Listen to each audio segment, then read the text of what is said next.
Hello and welcome to interest.co.nz. I'm Gareth Vaughan with another of our double shot interviews, and I'm joined by Oliver Hartwich, who is the Executive Director of the New Zealand Initiative. Thanks for coming in, Oliver. Hi. Oliver's here to talk with us about housing affordability, which obviously is an issue we're all very interested in. Oliver gave a very interesting speech recently at a property council function where he talked about housing affordability and local government funding in Germany and Switzerland in comparison to New Zealand and other English-speaking countries, which we will get onto. But before we get onto that part of the world, just in terms of New Zealand, what are the key problems that you see that we have in the area of housing affordability? Well, generally speaking, housing is very unaffordable in New Zealand. We're probably not in the same category as, say, Sydney or Australia, but it is still a very expensive housing market, and I think lots of New Zealanders, lots of average New Zealand families are struggling with their mortgage payments, and we have made it very difficult for especially young New Zealanders to get that first step onto the property ladder. Now, the government's obviously talking a lot about this and doing things as well. Obviously, one example being the Auckland Housing Accord, where the government and the Auckland Council are hoping to build 39,000 new houses in 3 years, which is a lot more than has been built in the past here. So there are some efforts being made to combat housing affordability, but you don't seem to be convinced that we will manage to rein these problems in and that things could perhaps get worse in New Zealand. Why do you say that? Well, I think for a start it would be nice if these 39,000 homes would get built. But I think it's still like administering painkillers to the housing market when in fact you really need to find a cure for the disease. And I think the disease we have in this country is quite clearly that we have got a long undersupply of housing. You just have to go back to the 1970s to see that back then New Zealand built about 35,000 units a year. We're down to just under 15,000 now, despite a growing population. So we've got a massive undersupply that's built up over many decades. I think the problems are probably going to get worse in the future because of demographic change. So really, rather than finding these one-off solutions, just instructing Auckland to build 39,000 units, we actually have to find a real answer to the long-term challenges in the New Zealand housing market. And in terms of that long-term, solution, the example you gave at the Property Council was looking at Germany, obviously, which is where you grew up, which you're very familiar with, and the Swiss systems where local government is funded in a very different way. Now, I'll pop a link in the article below this video to the previous story that I wrote where Oliver discusses this in detail, but we'll go into that now as well. Now, this would involve changing the whole way local government in New Zealand is funded. It would be a massive change, cultural change as much as anything.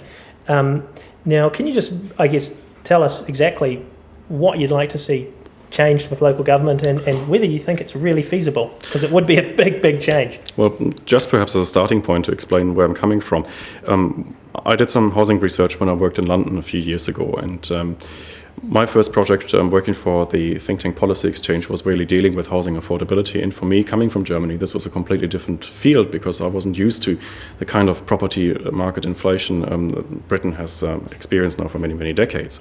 Coming from Germany, that all seemed very strange to me because when you live in Germany, nothing is more boring than the property market. The property market in Germany basically never changes. It's a very relaxed environment if you're a tenant or if you want to become a homeowner because it's very affordable. So we were trying to figure out what is actually the structural difference between Germany on the one hand and Britain and other English-speaking countries on the other. And we tried to go through a number of demand-side factors, but actually all of these countries are quite comparable. So all of these countries have some inward migration. They all experience some economic growth. They all experience shrinking household sizes. So structurally, we didn't find too many changes and differences on the demand side. Where we found differences was the supply side of the market. So we found that, yes, Germany and Switzerland built more regularly on a per capita basis than, say, Britain or Australia or New Zealand. What we didn't quite understand initially was why they did build more, because as it turned out, they had very complicated planning systems themselves. They had building regulations, building codes, planning codes. I would probably say that actually it is more complicated in many respects in Germany and Switzerland because they also have a three-tiered system. So a federal system with national guidelines, state guidelines, local planning. So if anything, it should be more complicated. But then we went to Germany and Switzerland, had a look on the ground, talked to people, and found out that the difference really was a different way of funding local government.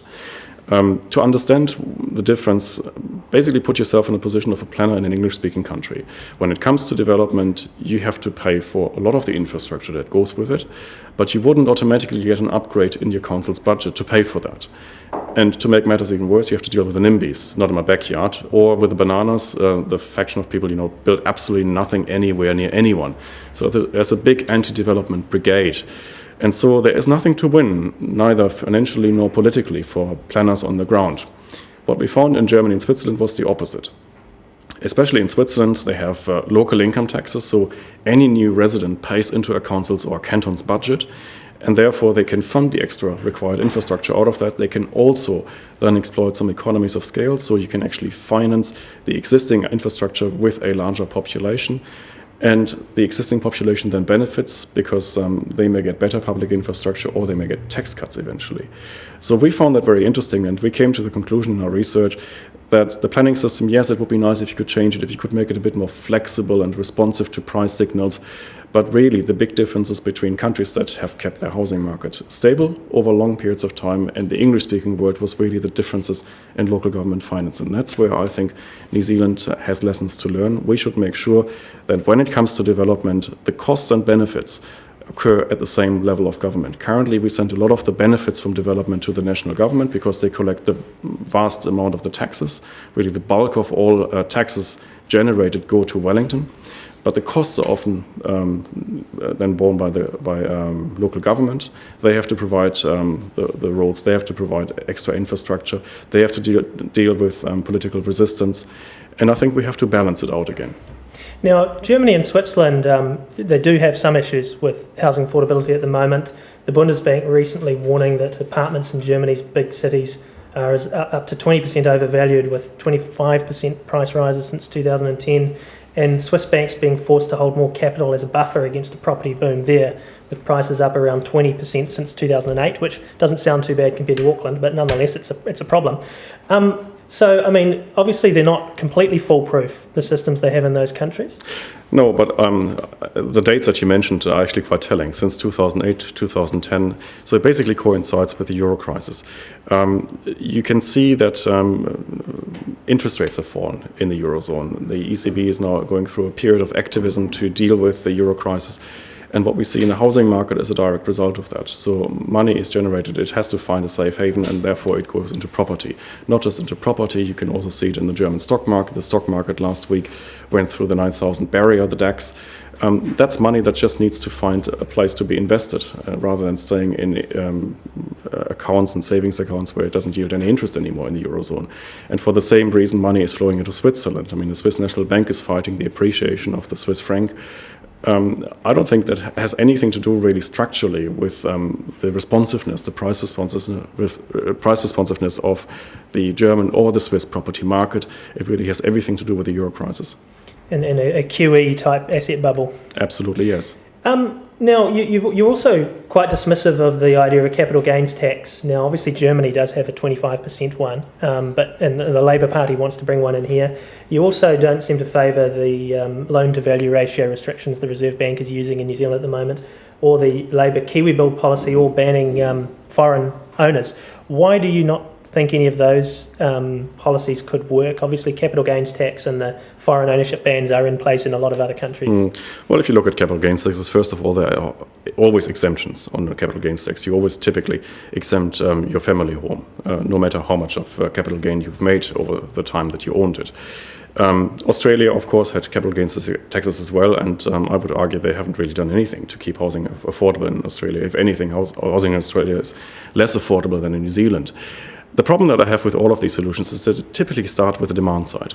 So they are trying to reduce demand when in fact I think we should be taking demand as a given. And the problem that New Zealand is definitely experiencing is the lack of supply for many, many decades. So that's where I would like to start.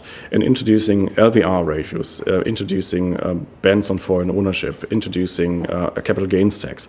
All of this is really focused purely with demand, but it doesn't build a single new home. And what about in terms of building costs? That's another issue in New Zealand that people talk about a lot, that it's really expensive to get consents I mean, I guess this goes back to council funding some of it. We have a very strong advocate on our site for Texas, the system there. Is there anything we should learn from the US on this side? Well, first on building costs. Yes, we know that building costs in New Zealand are slightly higher than in Australia. The Productivity Commission last year produced a big report looking at that and estimated that the cost difference is somewhere around 20-25%. Some of that actually, I think, may be justified because we probably need to build differently compared to the Australians. I mean, the Australians probably don't have to build for the high wind speeds that Wellington gets or for earthquakes that we experience in parts of the country. So I think some of the building cost differential may be justified even. But even so, if the cost differential is 20%, we should still take into consideration that 60% of what you typically pay for an Auckland home is for the land. So you may make building more efficient, but you would only affect about 40% of the total price.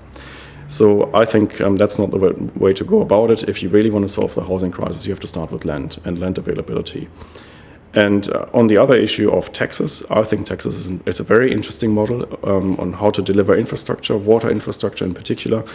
We looked at Texas in one of our reports that we published a few weeks ago, and we certainly think that we should learn some of the lessons from Texas. And one thing that I think is very interesting when you look back at Germany, in your home country, home ownership levels are lower than New Zealand. Obviously, more people rent, and people rent for a long time. Mm-hmm. Do you think that New Zealanders perhaps need to accept renting more as a long-term solution, and perhaps we need longer-term renting arrangements in this country? Yes, I think that would be desirable. First of all, there is no stigma to renting. I think if you're in your 30s or 40s and you're still renting in New Zealand, people think that something must be wrong with you. In Germany, it's a perfectly acceptable lifestyle. But I think it's a lifestyle that develops over long periods of time based on an expectation of stable house prices. The German tenants are actually making some very rational decisions about their own personal finances. If you're living in a housing market that's characterized and has been characterized for a long period of time by stable property prices, there is no point rushing into the market when you're in your early 20s just to get a foot on the property ladder and just to be able to afford a home in 10 years' time. Whereas in a New Zealand context, many people rush into the housing market because they believe if they don't do it now, they will never be able to afford anything in the future. So I think once you take the pressure out of the housing market, once you actually create a system that delivers stable property prices over long periods of time, there is no rationale anymore for really jumping into the market at any cost. So I think home ownership rates that are lower in Germany are really just a result of a stable property market. It's not the other way around. Well, thanks a lot for that, Oliver. That's Oliver Hartwich, the Executive Director of the New Zealand Initiative, and I'm Gareth Vaughan at interest.co.nz.